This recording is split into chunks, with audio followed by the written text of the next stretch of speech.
Chief Callistus Elezeowa is a Nigerian living in Ghana.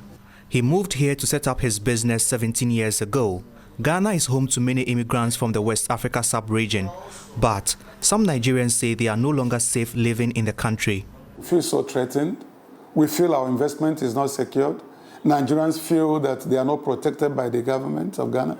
Elezeowa's concern follows a demolition of a building at the Nigerian High Commissioner's residence in Accra. The building was being constructed to accommodate staff and diplomats from Nigeria, but a traditional council in a suburb of Accra is alleging an encroachment on its land and says it authorized the demolition of the building. They have spoiled this building. What have we living in the streets? So that means there is no security for us if they can do this thing for our first citizens. If they don't want us in this country, we can go. We also go to our country and let their own brothers and sisters to come back. Ghana's government has condemned the act and says it is investigating the situation, but tension has been building up since last year after the closure of shops belonging to Nigerians in Accra and other parts of the country. It was carried out by the Ghana Union of Traders Association, who claims Nigerians are kicking them out of business by engaging in retail trading, which the law says is reserved for only Ghanaians. But the Nigerians also argue that the Economic Community of West African States (ECOWAS) agreement allows them to trade in Ghana. Ghana is the second biggest export market for South African goods in Africa after Nigeria. As West Africa's two largest economies, trade tensions between Ghana and Nigeria could have a spillover effect on other foreign businesses in Ghana. Trade tensions in the past had generated calls for Nigeria to cut ties with Ghana. The current situation of Nigerian traders in Ghana reflects a history of trade tensions that have put a strain on political and economic relations between Ghana and Nigeria.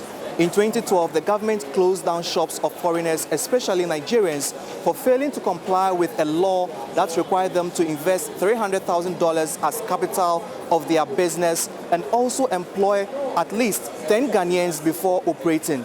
The crackdown was seen as targeting Nigerians since many of them could not comply with the law that has often been ignored. Back home in Nigeria, people are concerned about the situation in Ghana. I'm not happy with what is happening to Nigerians in Ghana. My fear is it might get to a point that Nigerians might not tolerate this again and want to react. I wish the two countries can come, the Ghana and Nigeria can come together and find a lasting solution to the problem. With Ghana hosting the Secretariat of the African Continental Free Trade Area, which is expected to open the market for 1.3 billion people and boost intra-African trade, experts say the current trade tension with Nigerians has to be quickly resolved. We are Africans in West Africa. Our economics are knit together. And so if there is anything that is happening and it's wrong in each and everyone's, country, there is the need for us to go by negotiation. But then the ECOWAS protocol must also be undergird most of these things that we are, analyzing. And I think that once the ECOWAS protocol, we must explain it here and there to each and every one, so we know what we are doing. Ghana's government says it is working with the Nigerian government to resolve the entire situation affecting Nigerian traders living in Ghana. However, so far as the country's trade laws have yet to be amended to align with the ECOWAS agreement that will allow foreigners engage in retail trading in Ghana, these trade tensions may linger on. Chief Callistus Elezeowa says it's taking too long to quell the trade tension and wants a lasting solution to the situation before it gets worse. Nabil Ahmed Rufai, SABC, Accra, Ghana.